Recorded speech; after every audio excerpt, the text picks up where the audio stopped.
psychologie.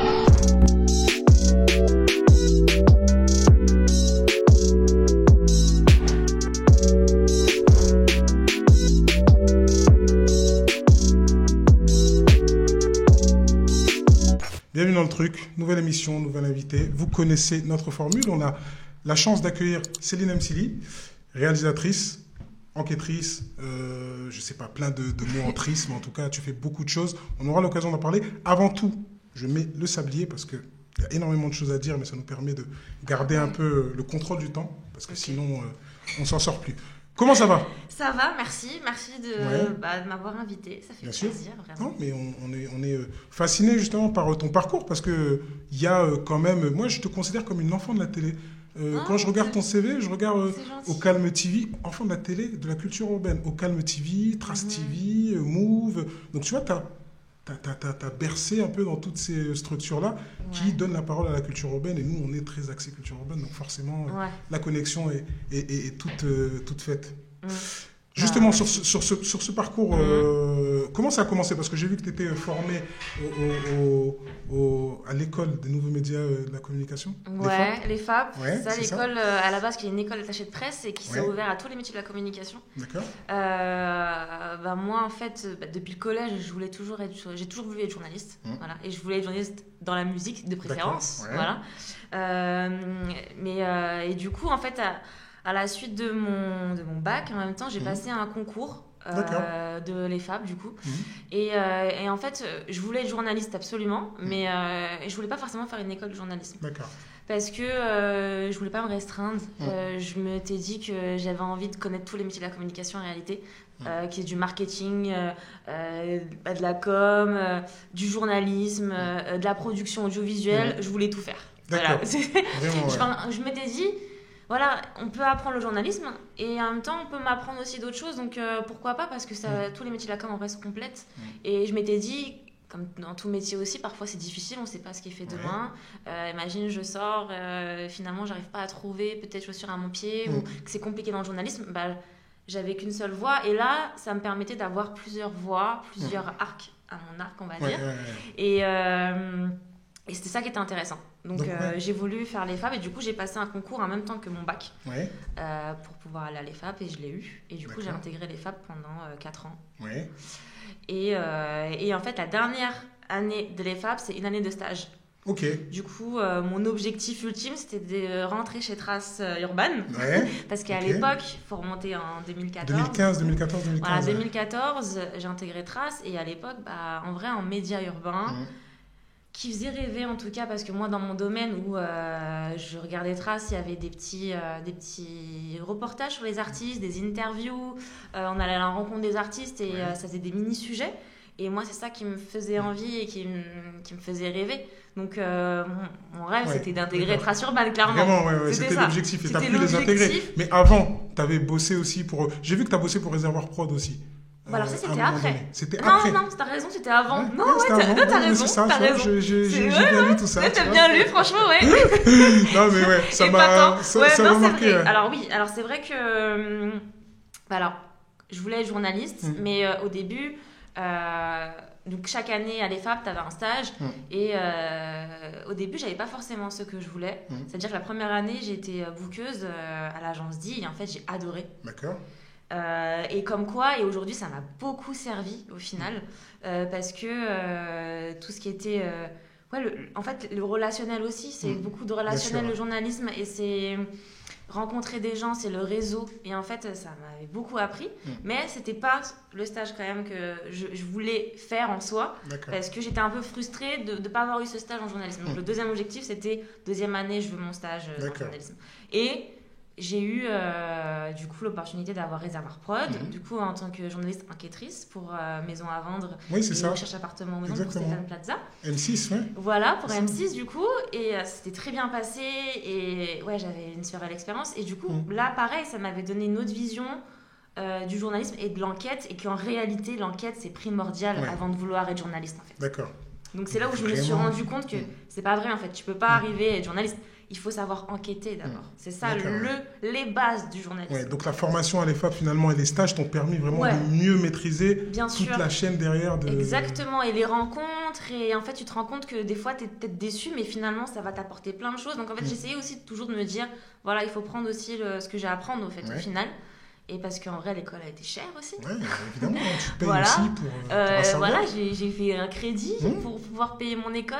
Et mon objectif surtout, c'était quand j'ai mon diplôme, il faut que j'ai fini de payer mon crédit. Ouais, d'accord. Donc en même temps, voilà, le samedi, dimanche, je travaillais à la Kiabi pour payer donc mon finalement, école. Ça fait longtemps, parce qu'on parlera du documentaire Un terrain et qui a... tu as travaillé vraiment d'arrache-pied. Donc, tu avais déjà cette culture-là de travailler fortement l'école. Ouais, parce que je viens de Sevran et que aller tous les jours à l'école dans le Triangle d'Or, rue Pierre Charon sur les Champs-Élysées, parce que les FAP c'était là-bas, et de payer une école 7 000 € par an, faut le faire. C'est un sacrifice après. C'est exactement ça, c'est un sacrifice. Après, il faut juste être sûr de ce que tu veux. Moi, je voulais faire ça. Et j'ai essayé en tout cas de me donner tous les moyens pour pouvoir le faire. Donc, il n'y avait pas le choix. Il fallait travailler le samedi, dimanche et du coup avoir 0 jour de repos. Donc, très tôt, tu étais déterminée, quoi. La même détermination qu'on retrouve un peu dans ton documentaire dans les quartiers. C'est important pour toi, ça Ah ouais, c'est la clé. J'ai envie de dire, ça peut paraître un peu cliché, mais en fait, t'as rien sans détermination. T'as rien. C'est impossible. Et tu peux j'ai rencontré plein d'obstacles qui faisaient que des fois, t'es surtout à l'EFAP justement, parce que c'est du coup choc un peu entre guillemets des cultures. Évidemment. Donc même si on est des caméléons, que voilà, qu'on s'intègre et qu'il y en avait même plein qui pensaient que je venais du 16e, mais j'étais en mode ah ouais. T'arrivais à passer entre les mains du filet, quoi.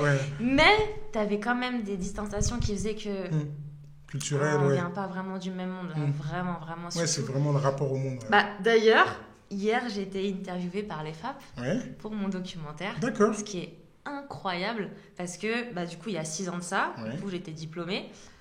C'était pas du tout, je pense, le regard qui... En tout cas, c'est pas du tout le regard que je ressentais sur moi et surtout sur ce que je véhiculais. C'est-à-dire que moi, mon premier challenge, et je leur en parlais aussi hier, c'est qu'en vrai, il y avait une radio étudiante.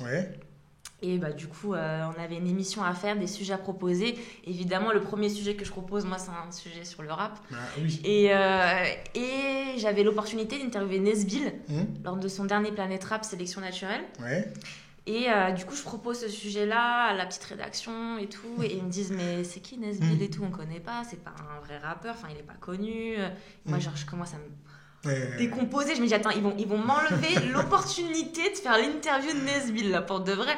Je dis, c'est pas possible. Et vraiment, non, ils me regardaient vraiment en mode, mais elle est bizarre, en fait. Mais t'étais déjà très, côté militante quand même, que je ressens dans ton parcours, dans ce côté où même, si tu veux, à l'EFAP, tu veux imposer aussi cette vision sur le rap, sur la culture populaire, sur les quartiers. Alors, peut-être pas imposer, mais en tout cas, moi, c'est ce que j'avais envie de faire, en fait. C'est tout. Mais ça, si tu veux, ça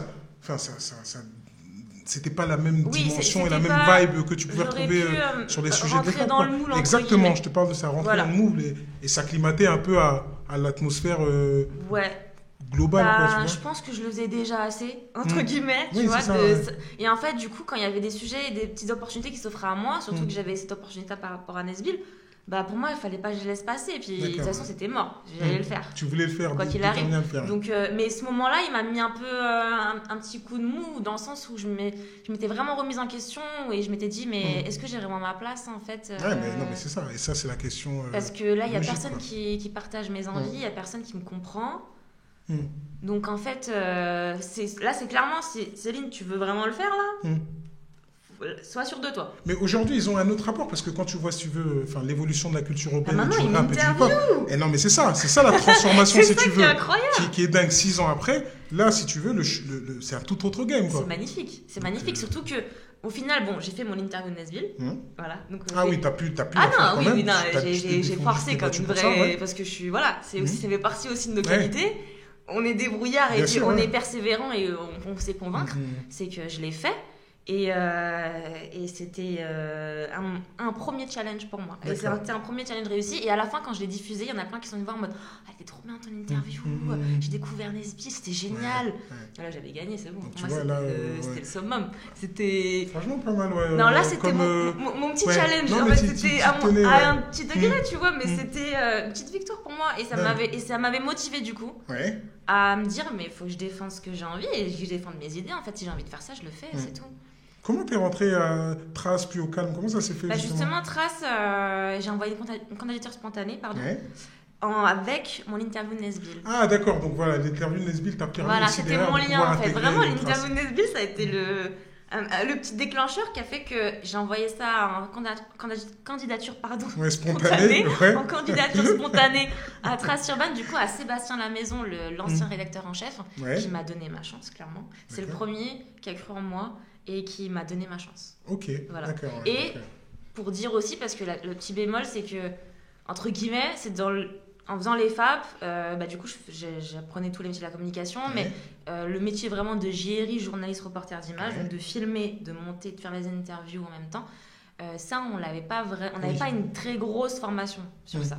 Et c'est les FAP qui m'a formé. C'est Trace Urban qui m'a formé. C'est Trace qui t'a formé à ça, de JRI, de journaliste. En fait, c'est la pratique, tout simplement. Oui. Tu vois, une année de stage en tant que JRI, c'était en termes d'apprentissage, ma formation.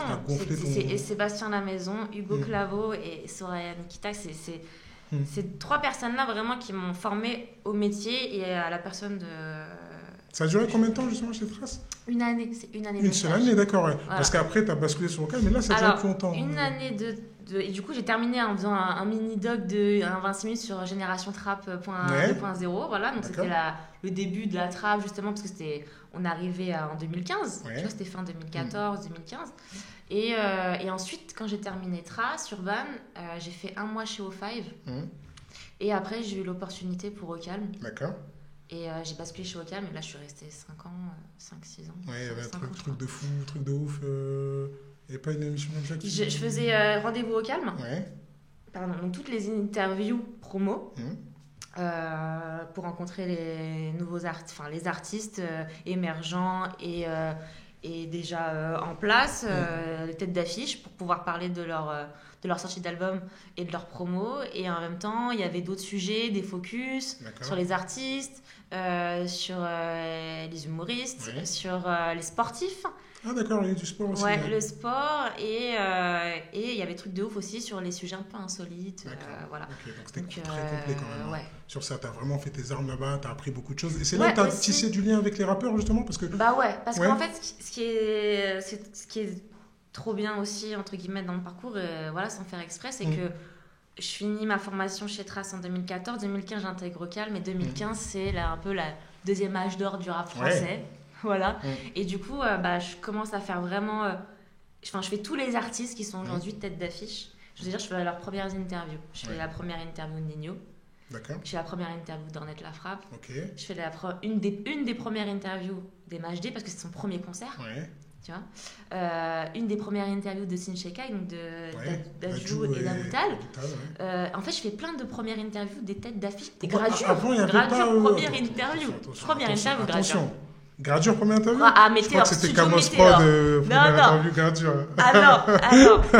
On vérifiera en tout cas. On va vérifier parce que... qui commence à se faire connaître dans les médias en tout cas. Dans les médias... connu et officiel. D'accord, ok. Voilà, on va dire ça. C'était sa première interview. Et il ne voulait pas la faire. Il était en mode... je m'en souviens. Donc à cette époque-là, ce que tu dis finalement dans cette deuxième partie de l'âge d'or du rap français, les gens ne faisaient pas trop d'interviews. C'était pas... C'est pas qu'ils faisaient pas d'interviews, c'est que... Comme c'était de nouveaux arrivants. En fait. D'accord, ok. Donc tu les as chopés au moment...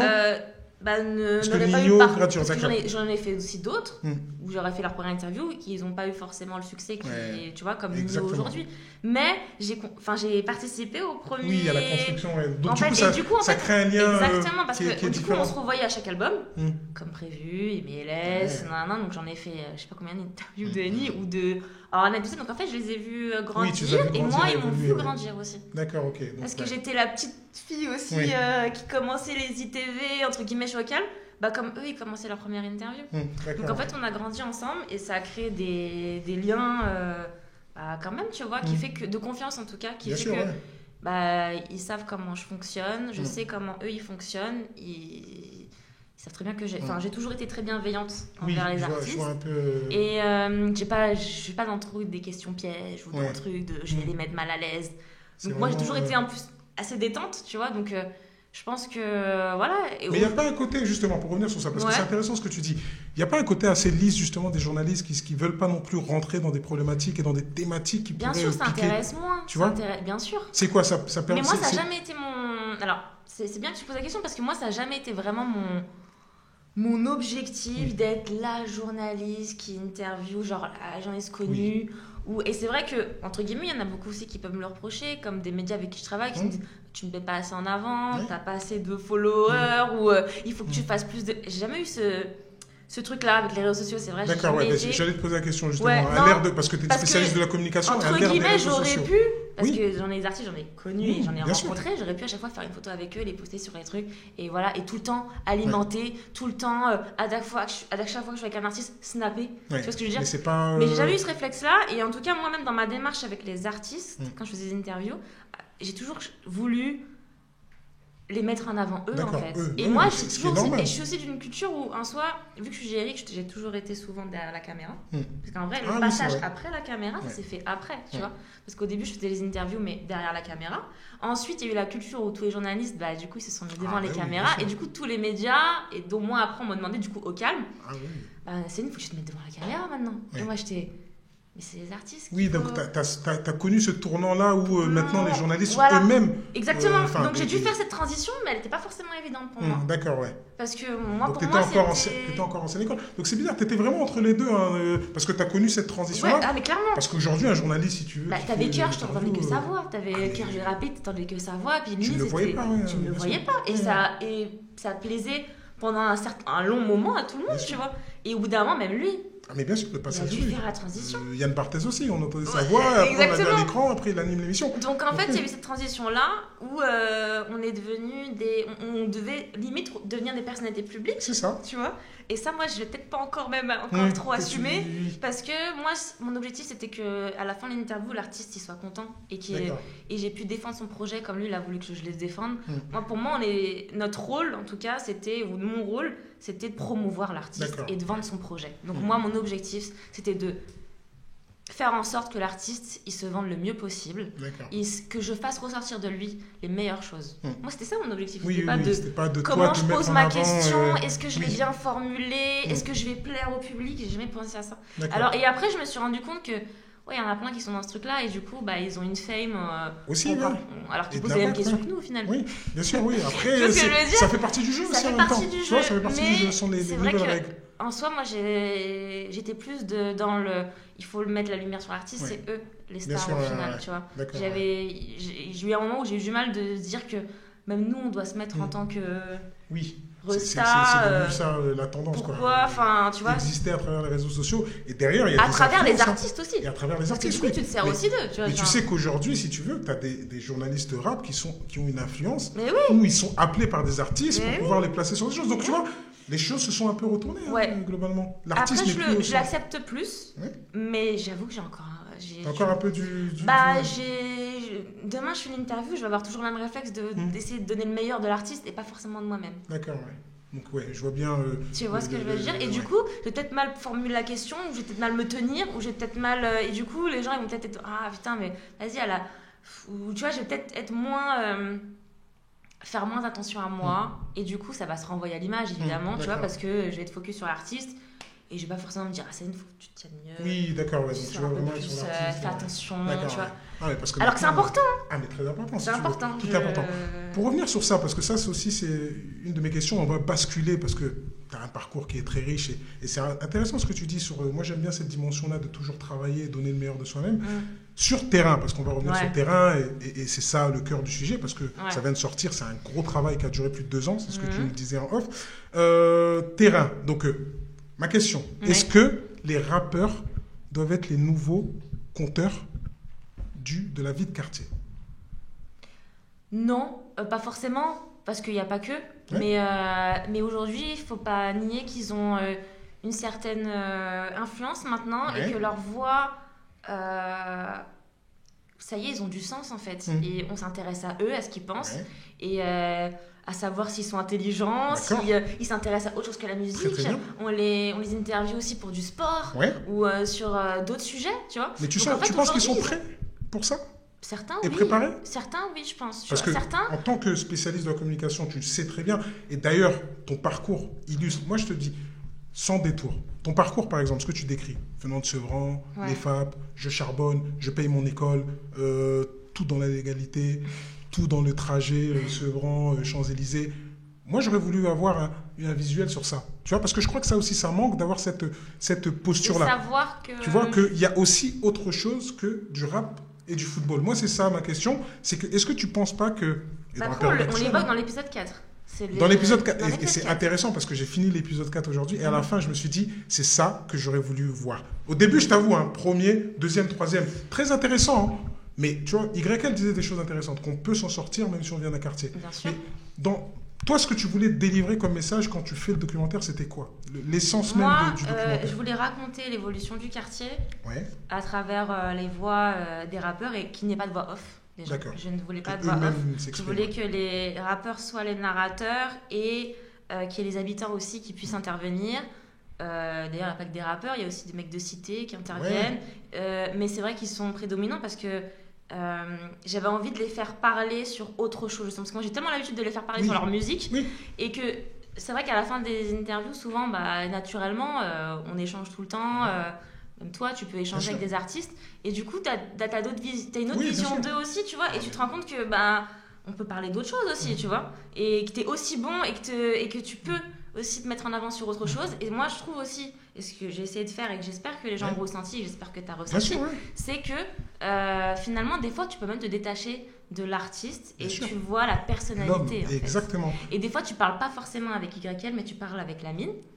Tu parles avec pas William. Avec Mr. You, mais... Exactement, et tu parles avec... tu parles avec William, pas avec Nino, tu vois. En fait, c'est au fur et à mesure, je pense que tu te détaches de l'artiste et que tu laisses place à la personnalité du rappeur. Exactement. Alors ça, et tu redécouvres des artistes comme Ice MC aussi. Bien sûr. Parce qu'il y en a beaucoup aussi qui m'ont parlé d'Ice MC et ça m'a fait plaisir parce que du coup, ça donne aussi... ça prouve en tout cas que ça a permis d'ouvrir aussi les yeux sur le... Mais le nous contre eux. Parce que moi, c'est ça qui me dérangeait un peu dans le... Et ça a été beaucoup, si tu veux, dit... tu vois, quand Ice MC ou d'autres s'expriment en disant...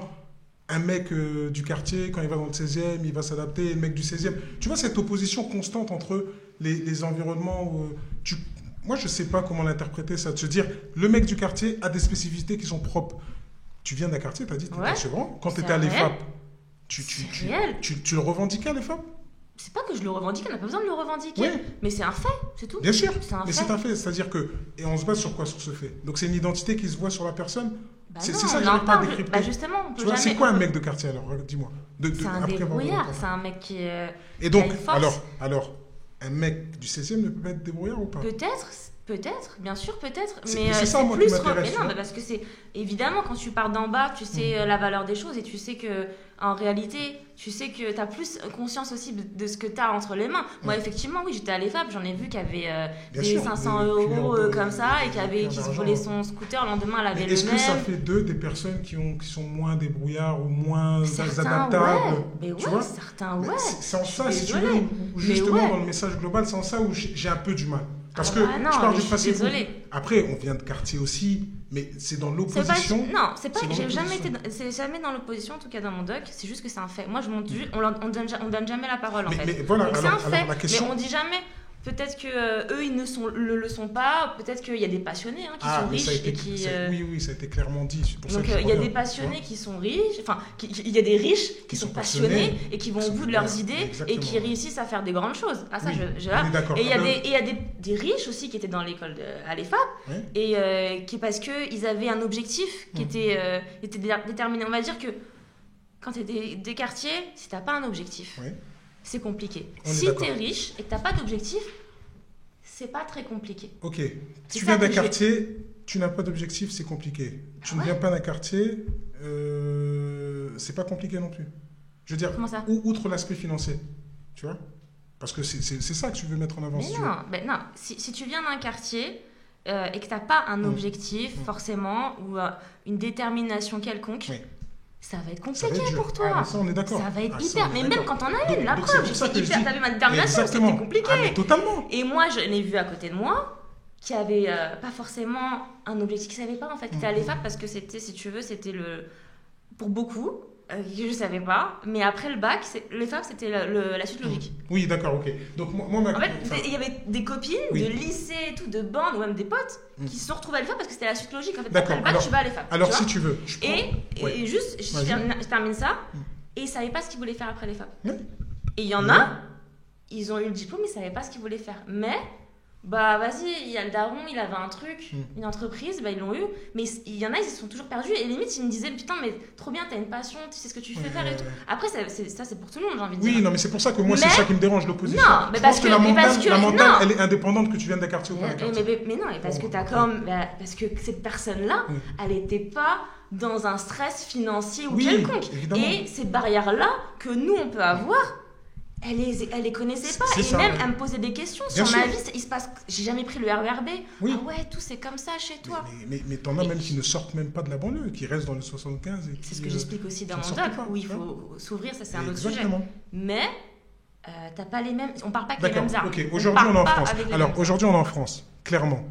Est-ce qu'un jeune qui veut s'en sortir peut s'en sortir outre le fait d'être rappeur, footballeur et être en bas de sa tête? Ça, c'est une question de détermination. Ça, c'est pour chacun. Il y a tous les moyens. Alors, il y a des gens qui n'ont pas de détermination. Est-ce que tu me rejoins sur le fait qu'il y a tous les moyens en France pour pouvoir faire une formation, apprendre un métier, devenir médecin? Il y a des pays dans le monde, pour te donner une donnée, quand on est au SMIC en France, on est dans 94% des gens, on fait partie des 6% des gens les plus riches sur la planète. Donc c'est pour te dire que tu as des pays... c'est évident. On est d'accord. C'est pour ça que je dis que quelquefois, un peu dans le reportage, c'est un peu comment je l'ai ressenti. Et je pense que c'est bien que tu sois là pour qu'on puisse en parler. Ce côté un peu angélisme on a parlé prison, on a parlé... Non, là je suis pas d'accord. Angélisme, non. Non, parce que justement... Terrain un peu sur les images. Pour quelqu'un qui ne connaît pas la rue, moi c'est ça la question que je me pose, tu vois. Après, mais je comprends pas la question. Tu es là pour apporter des réponses. Mais tu vois, quand on regarde le reportage, tu vois, on voit des jeunes qui viennent de quartier, on est d'accord, qui font du rap.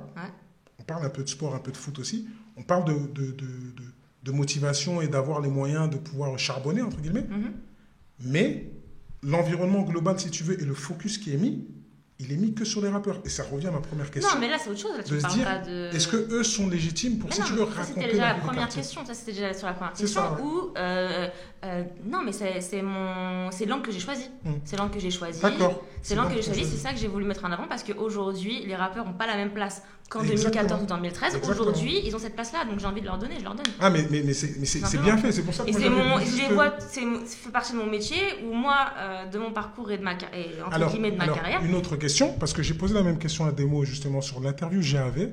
Et donc, est-ce que tu penses qu'il y a une segmentation entre des différents types de rap? Parce que moi, j'ai vu des rappeurs de quartier dans ton reportage, mais il y a d'autres rappeurs qui vendent autant, sans citer, mais qui sont dans une autre dimension et qui ne sont pas dans le reportage. Je pense à Orelsan, je pense à Nekfeu, je pense à d'autres de ce type-là qui ne sont pas dans cette dynamique quartier. Ils ne pouvaient pas apparaître dans ton reportage? Par exemple. Non, c'est juste que je pouvais pas avoir tout le monde, c'est tout. D'accord. Je pouvais pas avoir tout le monde parce qu'à un moment donné, je pouvais pas avoir tous les rappeurs. Oui, bien sûr. Impossible. Mais est-ce qu'ils correspondaient justement au profil qui était peut-être recherché? Bah pourquoi pas, ouais. J'aurais dit non à personne. On est d'accord. J'aurais dit non à personne. C'était juste ça, moi, ma réflexion, de se dire que est-ce qu'on n'a pas coupé le rap de quartier qui est, si tu veux, stigmatisant pour les mecs qui ont certains codes, etc. Non, et puis un autre rap qui fonctionne. Et là où je pense à d'autres artistes. T'as Marwa Loud dans mon doc, qui n'a rien à voir peut-être avec un DA Uzi ou avec un Mr. You. T'as Arsenic. Isha aussi. T'as Isha. Donc en fait, t'as plusieurs. Ça, au niveau de ça, t'as plusieurs artistes et qui présentent une plus large palette, qui présentent une large palette. Bien sûr, oui. Sur ça, oui, on est d'accord. Non, j'ai pas choisi le rap Kaira pour faire mon. Non, d'accord, c'est pas ce que je dis non plus. Mais c'est pour ça que je voulais avoir quand même des éclaircissements. Outre le fait que. Attention. Le reportage et le documentaire est très bon. Il décrit une réalité face caméra. Et ça, sur le travail, il est salué. Parce que tu as pu te rendre dans différentes cités de France et que tu as pu avoir des éléments. Moi, j'ai vu des choses autour de... Il y a eu des notions autour de l'urbanisme, tu vois. Des gens qui se sont exprimés sur comment est-ce que ça a été fait. Tu vois, quand Yrikel parle du quartier qui a été conditionné avant pour les postiers, etc. Ou voilà, qu'après, avec l'immigration, c'est venu. Donc, il est très riche sur ça. Mais je voulais avoir des éclaircissements juste sur ton positionnement de ça. sans enlever, tu vois, toute la brillance et tout, la qualité du reportage. C'était vraiment sur ce côté opposition entre nous contre eux, c'est revenu beaucoup dans le reportage. Et puis sur... je sais pas, c'est pas mon ressenti, c'est pas ce que j'ai forcément voulu faire ressentir, mais après, si tu l'as ressenti, c'est... Pourquoi pas, peut-être que d'autres gens l'ont peut-être ressenti. Non, c'est personnel, mais moi, mon but, ce que j'ai voulu en tout cas montrer, c'est voici la vie de quartier, racontée par ceux qui y vivent, par ceux qui l'ont connue, leur expérience, montrer qu'ils ne sont pas débiles, non, ils sont hyper intelligents, ils sont marrants, ils savent tenir un discours, ils ont conscience de leur environnement et de qui ils sont.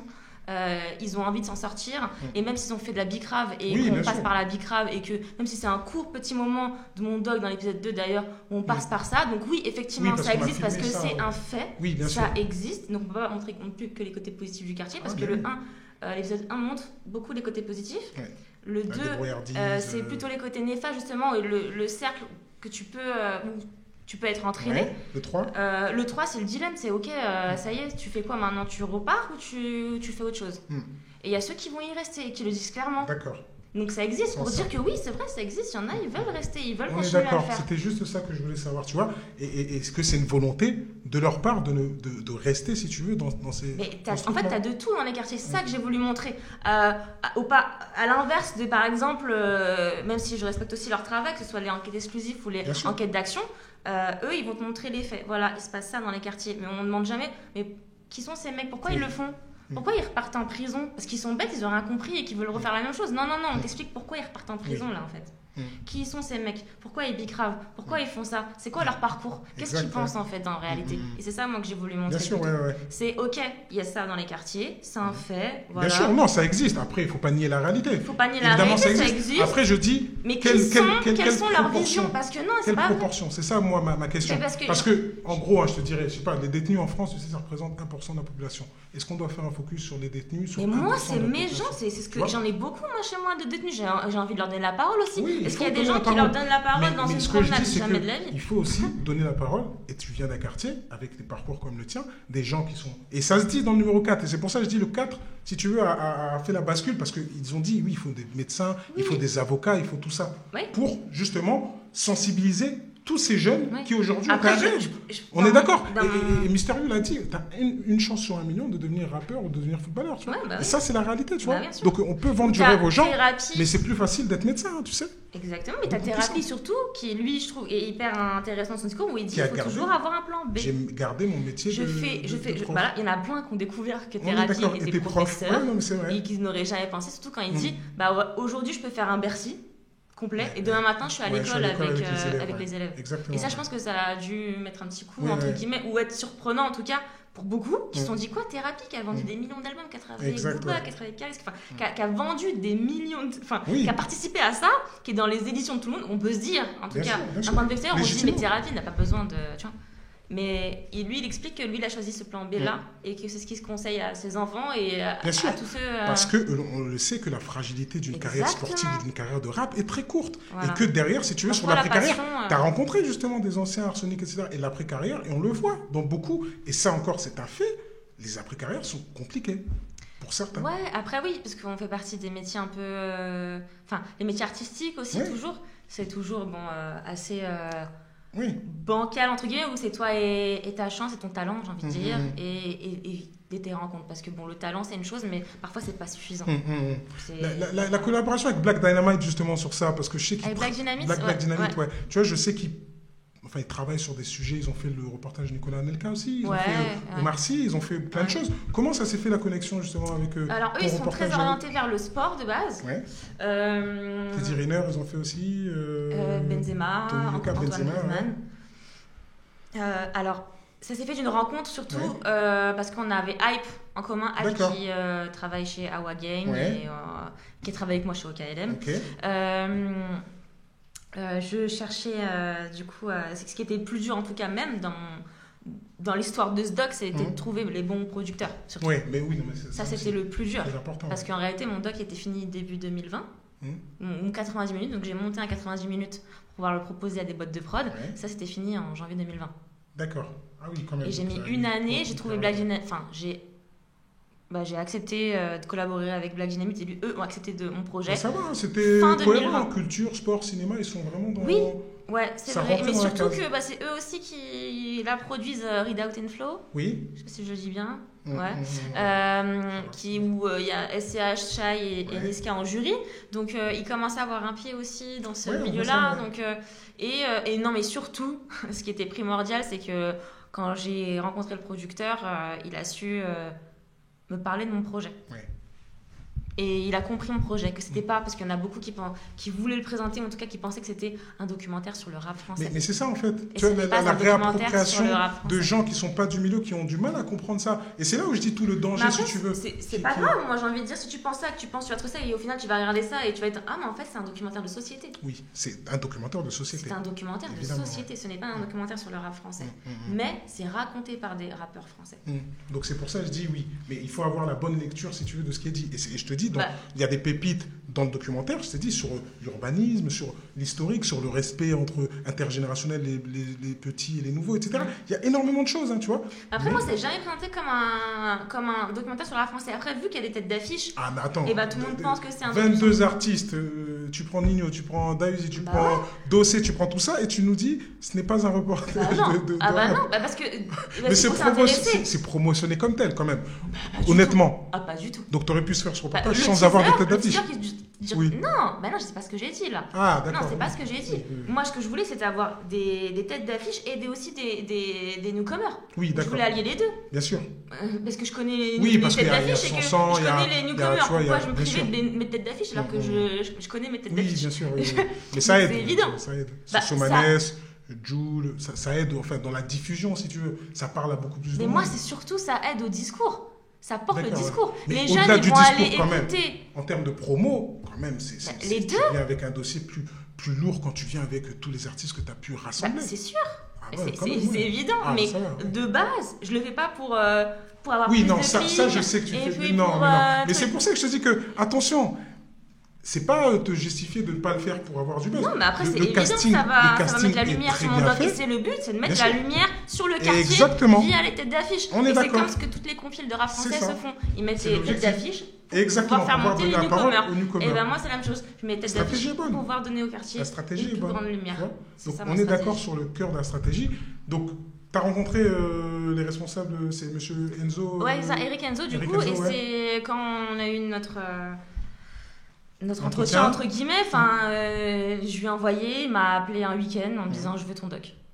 Le doc il était déjà prêt, toi t'avais moi j'avais déjà monté mon 90 minutes, j'avais tout monté. Et donc c'est comme ça qu'il a été coupé, mais il a été retouché derrière? Non, après de là du coup, moi à ce moment-là je lui ai dit moi je l'ai monté, mais je savais qu'on était dans l'ère de la série en soi. Tu voulais en faire quoi en fait justement? Parce qu'il y a les plateformes de streaming aussi derrière qui montent aussi. Moi je voulais qu'il soit le vu au plus grand nombre. Donc, et donc la stratégie c'était quoi? C'était de demander à Canal, Netflix, Amazon Prime, à toutes les plateformes de diffusion. Donc c'est ce que j'ai demandé à mon producteur. Et le premier qui a répondu en 5 minutes d'envoi c'est Canal. Ok, d'accord. Donc après il m'a dit on fait quoi? On attend les autres, on continue? On dit oui. Ils ont en 5 minutes ils ont dit oui. Donc c'était bon quoi. Donc j'ai dit allez, on y va en fait. mais tu savais plus ou moins que quand tu étais dans la conception de ce truc, que ça allait pouvoir derrière non, être. Je savais pas. Tu sais pas du tout? Mais non, en vrai, quand même, tu venais quand même avec du poids quand même. Mais tu viens, tu ramènes des artistes qui font des millions de streams. Je te jure, c'est pas comme ça que ça marche. Vraiment? C'est pas comme ça. Donc tu t'es dit que alors. Bah non, parce que j'ai refusé des producteurs. J'ai refusé des producteurs. Qui puissent se retrouver, il n'allait pas se retrouver à la poubelle non plus. Mais non, mais jamais de la vie. Tu crois que je peux faire diffuser mon doc à un producteur qui va déformer peut-être les propos des artistes? C'est ça. Qui va peut-être. Moi, ils m'ont fait confiance. Moi, ma ligne droite, c'était. S'ils se diffusent, c'est dans les conditions que je veux. Sinon, c'est mort. Ah, d'accord. Donc, tu as imposé tes conditions. Non, mais mes conditions, c'est en gros, est-ce que tu as compris mon docu? Vas-y, raconte-moi mon doc. C'est un docu sur le rap français ou c'est un docu de société? Ah, donc oui, ok. Donc, et eux, ils ont compris que c'était un docu-société. Ils m'ont jamais parlé, c'est un doc sur le rap français. Non, mais on pourrait le croire quand on voit les trucs, mais en fait, on se rend compte que c'est pas du tout ça. Et c'est ça qu'on aime. Globalement, sur les retours, justement, parce que j'imagine que tu as eu plein de retours positifs comme moi, mais peut-être d'autres. J'ai eu beaucoup de retours positifs. Mais j'imagine, forcément, parce que le projet est bien, et je le répète, parce que j'ai l'impression que tu doutes de ma sincérité sur le projet. Le projet, attention, le projet, si tu veux, Non, tu fais partie des journalistes piquants, du coup. Non, pas du tout, jamais de la vie. Mais le projet, si tu veux, ça me tenait à cœur, vraiment. Mais je suis pas dans les journalistes piquants, et puis mon équipe de camarades pourra témoigner, je suis plutôt bienveillant. Mais c'est vrai que là, c'est un sujet assez sensible, tu vois. Parce que, si tu veux, cette visibilité du quartier en période présidentielle où il se passe beaucoup de choses. Alors ça, c'est du hasard. Ça, je dis la vérité, c'est du hasard. Mais après, pourquoi pas, tu vois, si ça fait parler. Tu peux comprendre ça, que ça peut être aussi analysé d'une autre manière par des gens en se disant, regardez ces gens-là. Moi, il n'y a pas de problème, j'accepte aussi les critiques. Oui, d'ailleurs, tu me parlais de ceux que peut-être que des retours que j'avais eus, des retours que j'ai eus en tout cas, c'est aussi t'as pas été à Lyon, t'as pas été à tel quartier, c'est pas vrai, nous aussi on a ça, nous aussi. Mais tu vois, voilà, tu vois. Je ne pouvais pas faire tous les quartiers. Ce que je voulais, c'était au moins représenter toutes les banlieues parisiennes. Déjà, il y a 94, 92, 91, 93. Voilà. Il y a Paname, Marseille, Belgique. Voilà, et après il y a quelques provinces, donc comme Orléans, exactement, Nice pour la maison d'arrêt, mais je pouvais pas faire toutes les provinces, les gars. Oui. Et en vrai, si vous voulez avoir peut-être l'opportunité pour votre quartier, streamer la saison 1 pour avoir une saison 2. Il a été compris, parce que j'imagine dans ton entourage, il y a des gens aussi qui découvrent aussi cet univers-là. Ça a été compris, ça a été plutôt bien apprécié justement d'avoir cette vision. L'autre chose que j'entends aussi souvent, c'est... et les femmes alors, il y a des femmes aussi au quartier. J'allais t'en parler. Il y a des femmes aussi au quartier, t'es contre les femmes. C'est ce que je te disais en non, off, pas du tout. C'est une femme de quartier qui a fait le doc. Donc après peut-être pas tout le monde a cette notion-là, parce qu'il faut s'intéresser à qui l'a fait, et c'est vrai que c'est pas tout le monde qui peut-être va s'intéresser aussi à qui l'a fait, mais en tout cas c'est une femme qui l'a fait. Et dedans j'ai Inès Sediki qui est une militante et qui a créé une association justement Get Up pour pouvoir lutter, fédérer au quotidien auprès des jeunes et des quartiers, et qui intervient dans les prisons. J'ai Marwa Loud, j'ai une habitante aussi, Cindy, qui est juste une habitante c'est une qui racontait un peu que sa fille justement connaissait les cultures, etc. C'est pas que j'en ai pas, j'en ai. Elles sont en minorité, c'est vrai, parce que mon angle que j'ai choisi, qui était aussi de mettre les rappeurs en narrateurs, dans le rap, il y a évidemment aussi moins de femmes, en tout cas, et c'est malheureusement en fait c'est proportionnel à... Oui, non, bien sûr, mais ça répond aussi... Mais ça ne veut pas dire que j'ai voulu les exclure, ça ne veut pas dire que je les ai oubliés, au contraire. Moi-même, je suis une meuf de quartier. Et encore une fois, peut-être que pour une saison 2, elles seront plus présentes, parce que j'ai entendu les attentes de tout le monde aussi. Mais non, vraiment, je ne les ai pas mises de côté. D'accord, C'était pas en tout cas une volonté de mettre en avant. C'est juste... la vie qui a fait que, parce qu'encore une fois, ce doc, il s'est fait spontanément de rencontres et d'opportunités. D'accord. Donc, c'est pour ça qu'il n'y a peut-être pas les quartiers de tout le monde. C'est peut-être pour ça qu'il n'y a pas autant de femmes. Mais c'est juste que ça s'est fait au feeling, en fait, tout simplement. Bien sûr. Voilà. En tout cas, je le redis, je salue le travail et la qualité et l'investissement et toute l'énergie que tu as pu mettre dans ce projet-là. C'est un projet qui, en termes de qualité audiovisuelle, de montage et les séquences et l'apprentissage et l'histoire qu'on a dedans, c'est incroyable. Ça, je le répète. J'avais des questions, et c'est pour ça que je te l'ai dit, sur justement le cœur du sujet et puis tes objectifs justement dans la diffusion de tout ça. Mais sinon... après, c'est très bien que tu le relèves. Après, encore une fois, moi, c'est des interrogations, mais je crois que le débat... C'était pas de faire un contre un. Voilà, c'est ça, en fait. Moi, je l'ai senti comme ça, tu vois, en disant... Parce qu'il y a eu des moments où, nous contre eux, nous, les mecs de quartier, on est plus adaptables. Non, c'est pas nous contre eux, c'est juste nous, c'est un fait, en fait. Nous, on a envie de parler de nous, là, tout de suite. Oui, c'est ça. Donc, on va être égoïste un petit peu, et on va parler de nous. Tu sais que tout peut se transformer. Je veux dire, un mec de quartier, si ça réussit, son fils va peut-être pas grandir comme lui, il aura peut-être la niaque même en ayant des avantages. Donc, tu vois, c'est en ça que moi, si tu veux, je découpe un peu. Non, parce que c'est évident que c'est peut-être plus marquant dans les quartiers. Parce qu'on n'a pas la même vie. Ah, mais donc ça, c'est sûr. Plus marquant. C'est comme la fin d'YL quand il dit voilà, quand tu viens d'en bas,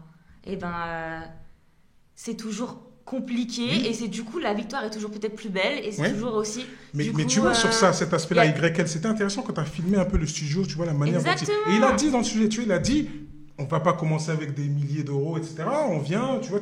Et ça, si tu veux, ce côté-là d'entrepreneuriat, il est très important. Et moi, j'étais sensible à ça. C'est-à-dire qu'on est un mec de quartier, on fait de la musique, mais derrière, tout de suite, on passe sur l'étape de se dire, on va créer quelque chose, un projet collectif pour le quartier, tu vois. Non, donc il y avait surtout aussi de mettre l'accent sur... on a beaucoup encore de clichés et d'a priori et de... On dit sur les quartiers et sur les habitants et ceux qui y vivent, femmes, hommes, voilà, n'importe. Mais, et le doc, c'est de montrer, regardez, Ils sont loin de tous les clichés qu'on peut leur donner. C'est pas ils sont loin des clichés dans le reportage. Ils sont quand même loin des clichés de YL qui monte son studio tout seul, depuis une boulangerie qu'il a récupéré, truc. Je suis désolée, c'est pas l'image que beaucoup de personnes. Après les images, regarde, je vais te donner les clichés des mecs de cité que j'entends régulièrement. Ils sont au quartier, ils mettent des chaises de camping, ça fume des chichas, ils sont cagoulés, etc. C'est un fait, mais ça veut pas dire que c'est des mecs qui sont pas intelligents. Non, du tout. Mais ouais, c'est. Oui. Les clichés partent de réalité. On est d'accord. Mais bien sûr. Donc c'est pour ça qu'ils sortent pas non plus parce qu'on les restreint. En fait, on restreint les gens à ça, en fait. Il faut ouvrir et montrer qu'il y a autre chose. Eux aussi, ils ont des efforts à faire sur les mentalités et sur autre chose. On est d'accord. C'est ce que je dis dans mon doc. Super. C'est ce que je dis dans mon doc. Mais le focus était de les mettre de mettre le quartier en avant. Donc, on va parler de nous et de nos points forts. Oui. Mais t'as vu un peu la polémique qu'il y a eu sur le film qui est sorti Bac Nord par exemple? Non, tu vois, Bac Nord c'est un film, tu vois, le film avec la police, etc. Ouais. Mais ça a fait polémique justement parce que c'est repris par des politiques qui prennent ça comme étant des faits, comme tu le dis, mais qui peuvent être aussi détournés, si tu veux, du sens premier. C'est-à-dire que certains disent que on peut plus rentrer dans les cités, que la police, que les gangsters sont mieux armés que la police, etc., que les policiers et tout. Donc c'est vrai que ça a fait polémique parce qu'aujourd'hui c'est des thématiques qui sont reprises par le Front National. Parce que ont mis en avant, ça a été critiqué parce que en fait, si tu veux, ils ont pris l'image des quartiers, tu vois, ils ont décrit vraiment la réalité des quartiers, avec les fours, avec toutes les armes, avec la capacité de rentrer, avec la menace. C'est un aspect. Moi, j'ai montré le panel. Et encore, la Bicrave, c'est genre 2 secondes peut-être dans mon doc. Oui, il y en a. C'était pour histoire de dire que, voilà, c'est vrai. Voilà, c'est ça. Mais c'était plutôt de montrer un panel. Après, eux, c'est une fiction, donc eux, ils ont voulu s'angler sur ça. Et après, le truc, c'est qu'on en a tellement vu, entre guillemets. J'avoue, je ne l'ai pas vu, donc je peux pas juger. Mais en tout cas, dans le pitch, on peut se dire, on a déjà vu. D'accord, oui, effectivement. Voilà. Donc c'est pour ça que je dis qu'on peut comprendre que ça puisse faire polémique. Un peu comme comme terrain qui peut faire polémique. Sans pour autant dénaturer et enlever la qualité du J'invite, parce que j'ai vu aussi beaucoup de gens justement disent encore un truc de Canal ou sorti. Ça va, ça me rassure quand même. J'ai pas l'impression d'être. Tu vois, parce qu'il y a les clichés souvent disent. J'en ai pas eu beaucoup. Mais il y en a beaucoup qui n'ont pas regardé le doc en fait. En fait, c'est plus ça. C'est ceux qui n'ont pas regardé le doc, ils ont beaucoup d'a priori, mais ça je peux le comprendre. Oui, c'est normal. Mais ceux qui l'ont regardé après, qui ont encore des a priori, ça je comprends moins. Mais bon, après c'est chacun son chacun. Chacun son chacun. On va clôturer sur ça parce que je crois qu'on a dépassé complètement l'heure. Céline, il nous faudra une étape 2 pour que tu reviennes parce qu'il y avait beaucoup de sujets que je voulais aborder avec toi, mais on est resté sur terrain énormément. Okay. Je pense que des très bons trucs. C'est pour, si tu veux, montrer aussi ton parcours qui est incroyable et qui est fascinant et je pense qu'il est inspirant. Et je pense que tu dois aussi prendre la parole aussi pour défendre ton reportage et défendre ton documentaire et défendre aussi ton parcours pour que ça puisse aussi inspirer d'autres personnes qui pourraient venir des quartiers et être réalisateurs ou enquêteurs, etc. Donc donner d'autres perspectives. Mais c'est pour ça que je dis que tout ce qu'on a dit ici, c'est un échange basé sur des ressentis, mais ça n'enlève en rien la qualité du reportage. Non, mais après, je les entends et je suis contente d'avoir pu justement t'apporter des réponses. Bien sûr. Les réponses étaient importantes. Je pense qu'on était globalement... si tu veux, c'est comme des postures qui sont différentes. Tu vois, par exemple, s'il y a un 6 qui est par terre, toi, tu te mets en face, tu vois un 9. Moi, je suis de l'autre côté, je vois un 6. Non, si tu parles de mon bébé, là. Donc, j'ai porté depuis 2 ans. Voilà. Donc, tranquille. Non, mais c'est normal qu'il y ait quand même aussi beaucoup du sentimentalisme. Et c'est normal. Mais ton bébé, encore une fois, il est bon, il est beau. Tu l'as monté avec amour. On le sent dans le documentaire. Et c'est un documentaire de qualité. Mais c'est un documentaire qui éveille des questions en moi. En tant que, une analyse sociologique du développement des quartiers. C'est un sujet de société. C'est un sujet de société et c'est un sujet sensible. Ça... En tout cas, ce sujet-là est bon. J'invite tous les auditeurs, les téléspectateurs à pouvoir le regarder très rapidement parce qu'il est disponible sur MyCanal. C'est ça. Donc j'ai dû emprunter des codes. Bah oui. Il y a le mois d'essai gratuit. Il y a le mois d'essai. Personne n'a le droit de me mais c'est pas possible. Mais j'ai pas Canal. Non, t'as le mois d'essai gratuit. Mais c'est ouf. Il y a un mois d'essai gratuit. Bah quand tu t'abonnes, t'as un mois d'essai gratuit. Ah super, ok. Bah Ils le font encore. Non, ils le font encore. Mais tu dois enregistrer ta carte bleue quand même. Ouais, arrêtez. C'est ça, il faut. Les révolus. On connaît les révolus. Ah oui, mais parce qu'après, ils ponctionnent, tu vois, quand tu oublies après 30 jours, boum, 29 €. Ah ouais, non, moi, là, ça fait mal, tu vois. Faut rester à l'affût. En tout cas, franchement, lourd le reportage. Il y a une version peut-être CD ou DVD ou non, pas pour stream le moment. En tout cas, ça derrière. se diffuse plus encore, entre guillemets, à la télé. Ouais, je pense que pendant une longue durée. Du coup, demain, c'est l'épisode 3 qui sera diffusé. La semaine prochaine, ce sera du coup l'épisode 4 qui sera diffusé. Mais tout en sachant que les 4 sont déjà disponibles sur MyCanal. Donc, non, en tout cas, moi, ce que je veux dire, bravo, Céline, bravo pour ce reportage. J'espère que tu vas pas essayer d'obtenir des prix, peut-être concourir dans des sélections, festivals, etc. Festivals, mais je crois que quand c'est sorti, après, tu peux plus trop prétendre à des prix. Par contre, oui, c'est vrai que c'est déjà sorti. Avant, il faut pouvoir le proposer. Parce que là, tout le monde l'a vu. Ça s'est fait hyper vite. On n'a pas pu anticiper ça aurait pu être, tu vois, je pense, de pouvoir avoir une visibilité dessus sur l'historique un peu des quartiers. Tu vois, un peu le film de Ladj aussi qui a connu un grand succès outre-Atlantique même, tu vois. Donc, tu vois, je veux dire... Mais au même pied, pas au même pied, mais je veux dire à la même... Non, bien sûr. Mais il y a dedans, si tu veux, des éléments qui sont très, très, très cohérents et qui sont... très pointilleux, tu vois, moi je t'ai dit, sur l'urbanisme, sur l'immigration, sur les relations intergénérationnelles, il y a beaucoup de sujets qui sont abordés par les rappeurs, qui sont quand même des sujets importants, des sujets de société. On leur aurait jamais demandé ça, en fait, tu vois, c'est ça aussi. Exactement, on ne serait jamais intéressé à savoir qu'est-ce qu'ils pensent sur ça. Je suis contente si tu... Non, mais super, en tout cas. Je pense que tu as tout dit. Tu as peut-être un dernier mot à rajouter. Dis-moi quand même que je n'ai pas d'animosité pour ton reportage et qu'on est tranquille, que c'est bon, on ira manger et puis on discutera encore du film. En tout cas, merci à tous. Suivez-nous sur tous les réseaux dans le truc. Snapchat, Facebook, Instagram, everything is cool, clear. And see you soon. Merci. Ciao.